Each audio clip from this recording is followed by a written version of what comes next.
Esse podcast faz parte da FIO. Siga @FIO Podcasts e conheça a rede ativista de vozes.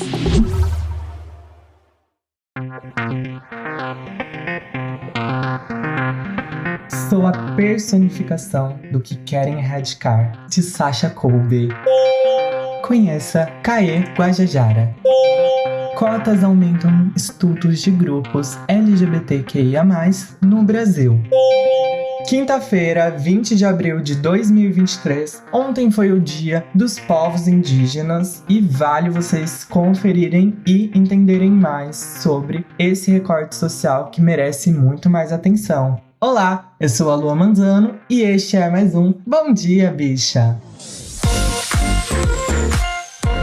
Levanta, viada, vamos assim! O seu podcast diário de notícias sobre as comunidades LGBTQIAP+. 6 e ônibus. Deu no escrever. Sasha Colby, vencedora de RuPaul's Drag Race, sou uma mulher trans e uma drag queen, sua personificação do que querem erradicar. Publicado em 18 de abril de 2023, o site não informou a pessoa responsável pela matéria. Sasha Colby é a mais recente vencedora da chancela RuPaul's Drag Race num dos mais icônicos lip-syncs numa final do programa. Sasha, uma das drag queens mais respeitadas nos Estados Unidos da América, começou a sua performance num longo casaco de veludo preto, mas rapidamente removeu para revelar um vestido roxo cintilante. Pouco depois surgiu uma nova revelação, em que a Sasha Colby se apresentou apenas com lingerie e diamantes. A sua vitória estava assim garantida. Passei por tanta coisa, mas foram aqueles momentos mais difíceis da minha vida que me fizeram saber que algo tinha que ser muito bom. É o efeito de elástico. Quanto mais recuamos, mais longe vamos, disse recentemente. Ganhar a 15ª edição de RuPaul's Drag Race parece-lhe agora destinado, pois com o aumento de protestos e ataques contra drag e contra as pessoas trans nos Estados Unidos, é agora que Sasha Colby tem todo o potencial de passar uma mensagem. Sou uma mulher trans e uma drag queen. Sou a personificação do que querem erradicar. Eu não teria sido útil para ninguém mais cedo ou mais tarde. É hoje que eu posso ter mais impacto com minha arte, com o meu trauma e com a minha inspiração para outrem. Essa onda parece um tsunami, bem grande.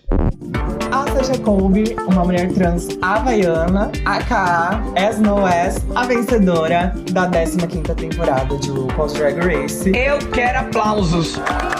E na última temporada tivemos 5 pessoas trans, onde uma delas, a Willow Pill, foi a vencedora da temporada. Uma pessoa trans passando a coroa para outra, que é conhecida como uma das maiores drag performances dos Estados Unidos, foi uma resposta para o que estamos passando atualmente. Como ela disse, sou uma mulher trans e drag queen. Sou a personificação do que querem erradicar. Você tá me entendendo? De acordo com o Centro Nacional para a Igualdade de Gênero, existem pelo menos 50 projetos de leis em que promovem a limitação de direitos de cerca de 350 mil pessoas trans em 19 estados diferentes dos Estados Unidos da América. Ainda em 2023, a gente segue um retrocesso promovido pelo ódio. No estado do Tennessee, foi aprovada uma lei que proíbe shows de artistas drags em espaços públicos, além do fato de que o governador do estado sancionou outra lei para proibir terapias de apoio para jovens trans. Aqui no Brasil, não está muito diferente. Só nesse ano, mais de 60 projetos de lei anti-pessoas trans foram promovidas, em sua maioria por quem fazia parte do partido daquela pessoa que não iremos dizer o nome. Para além disso, é recente a permissão de pessoas transfemininas de participarem do programa. Que porra é essa? Vale vocês conferirem a matéria que RuPaul deu pro The Guardian falando sobre pessoas trans estarem no programa. E foi uma coisa extremamente transfóbica, né? Ah, tá pensando que travesti é bagunça? Mas felizmente, atualmente, nas franquias de outros países, estamos vendo várias bonecas hackeando sistemas com C e S de cisgênero e mostrando talentos. Ah, querida! Confira a matéria do The Guardian, super polêmica da RuPaul, e entenda todo esse contexto. Sasha Colby, eu te amo muito. Você me ajudou a acolher novamente a artista drag que vive em mim. E esse ano vai ter Lua Manzano voltando. Eu tô passada. aka Tropicals, a drag vai voltar. Deu no Terra Nossa.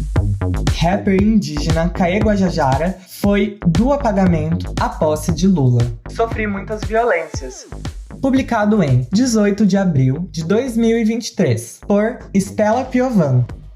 Indígena, não binária, cria da maré e rapper, Kaê Guajajara lança seu próximo álbum em 21 de abril, 2 dias depois da data que celebra os povos indígenas. Em entrevista exclusiva ao Terra Nós, ela compartilha detalhes bonitos e dolorosos da trajetória que percorre. Relembra a tentativa de apagar suas origens quando deixou a aldeia Mirinzal, no Maranhão, para morar em uma das maiores comunidades do Rio de Janeiro, a Maré. Detalha tantas violências sofridas, entre elas uma violência sexual, que, posteriormente, foram chave para que ela decidisse escancarar suas raízes e se fixar como alguém que canta ancestralidade. Kaê conta que, além de precisar se distanciar de suas raízes, sentiu na pele a hipersexualização do seu povo. As pessoas diziam que eu era exótica, pensavam que eu era um bicho e não um ser humano.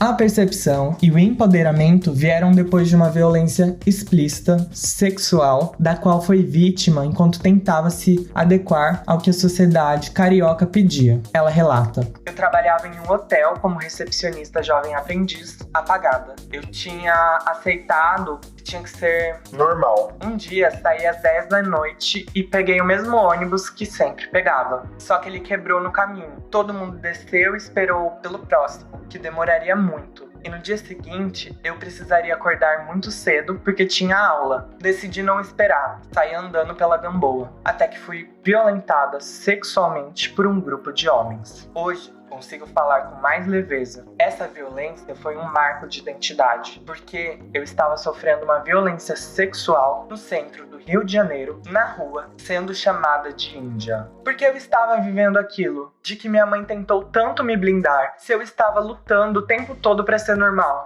Eu estava com roupa de trabalho, eu não estava pintada, e eu passei por essa violência sendo chamada de índia. Kaê acredita que a pauta indígena ainda é muito menosprezada dentro dos movimentos pró-diversidade. Quando falam em diversidade, qual é a primeira coisa que vem à cabeça? Pessoas pretas. Quando falam em LGBTQIA+, geralmente quem ganha o espaço é o homem cisgênero, branco, gay. Raramente vamos ver uma pessoa trans indígena com uma estação que, além da luta, vai cantar sobre coisas aleatórias. São poucos. A gente não vai falar somente de luta, a gente vai falar do que quiser. Ontem foi o Dia dos Povos Indígenas e precisamos falar de pessoas de povos indígenas que fazem parte das comunidades LGBTQIAPN+.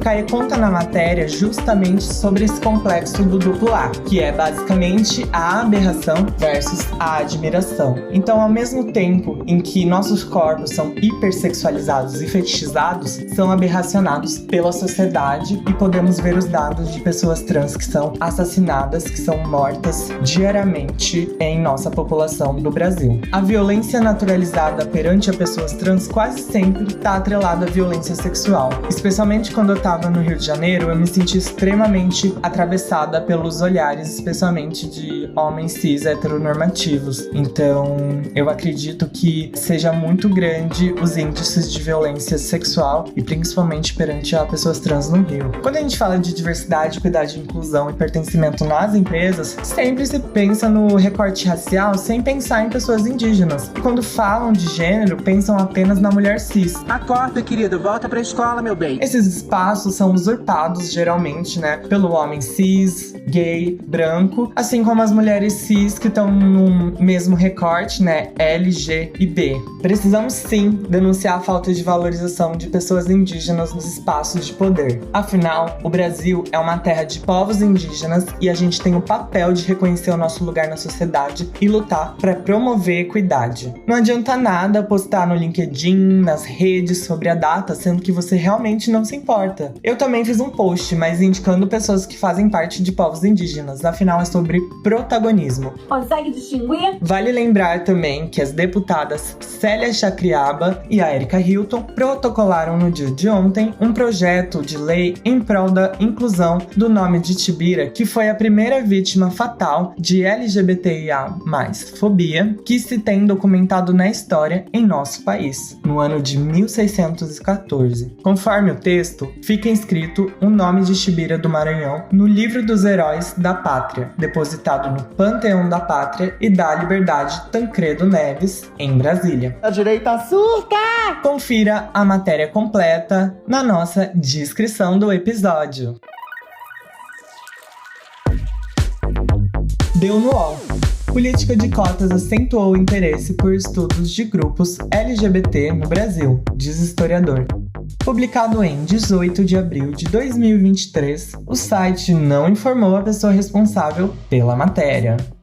Benito Schmidt é historiador e professor da Universidade Federal do Rio Grande do Sul, UFRS. Atualmente, ele está em Paris como professor visitante da Escola de Altos Estudos em Ciências Sociais, EHESS, na sigla em francês, e ministra uma série de palestras sobre o tema atual de suas pesquisas, a história LGBTQIA+, brasileira e mundial. Antes de se dedicar à história LGBTQIA+, Benito Schmidt desenvolveu pesquisas sobre gênero biográfico, história social de memória, do trabalho, relações de gênero e ditaduras na América Latina. Ele aponta que o interesse pela recuperação da história de grupos subalternizados que foram historicamente invisibilizados como mulheres, pessoas escravizadas, operários e índios se acentuou com a política de cotas no Brasil. A entrada de estudantes e depois de professores que também pertencem a esses grupos acentuou esse interesse, afirma o historiador. Ele lembra que antes os estudos sobre esses grupos eram feitos principalmente por historiadores brancos, cisgêneros, heterossexuais de classe média, e que agora vemos intelectuais que pertencem a esses grupos também fazendo a história desses grupos. Atualmente, a pesquisa de Benito Schmidt sobre a história LGBTQIA+,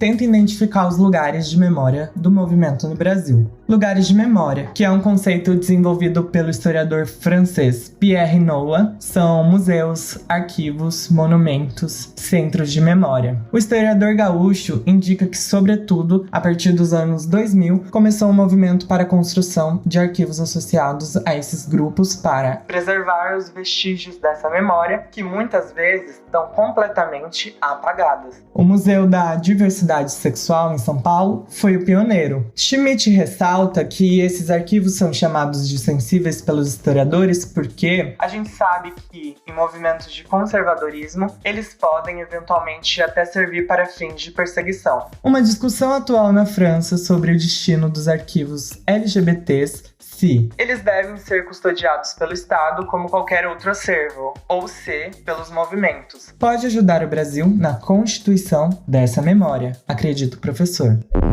Entender sobre recortes sociais é sobre aprender a viver em sociedade, né?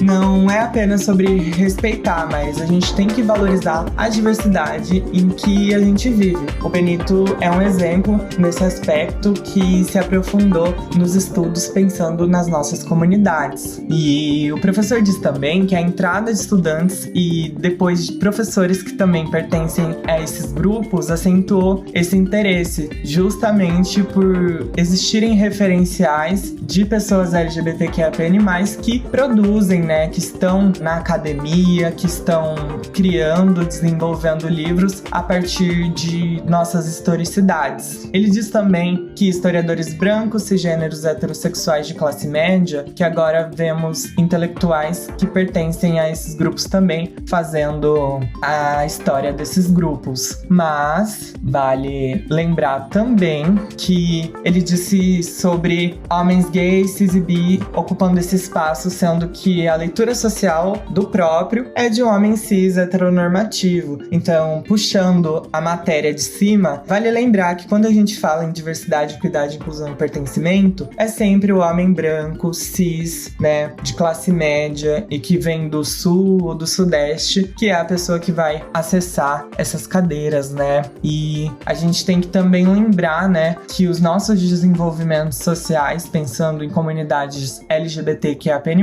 foram desenvolvidas, né, por pessoas indígenas, por pessoas trans e pessoas que também fazem parte das comunidades LGBT+, né?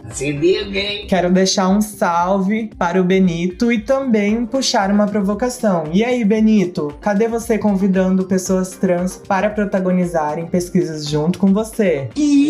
Quero ver, hein? Chegamos ao final de mais um Bom Dia, Bicha! Sigam pessoas de povos indígenas nas redes, se educam, entendam seu lugar na sociedade como uma pessoa que realmente se importa com a diversidade em que vivemos. Brota, vambora! O Bom Dia, Bicha tem identidade visual, edição e produção de Rod Gomes, o maravilhoso, idealização do lindo do GG, pesquisa e roteiro do Maravigolden, Zé Henrique Freitas, que também apresenta juntamente com pessoas maravilhosas, incríveis como Bia Carmo, Gabi Van, GG, Isa Potter, Euzinha Lua Manzano e Rod Gomes. O programa integra a Fio Podcasts. Conheça outros programas da Rede Ativista de Vozes. E não deixe de nos visitar e de nos seguir nas nossas redes sociais. Os links para as redes e para as matérias que você ouviu neste episódio estão na descrição.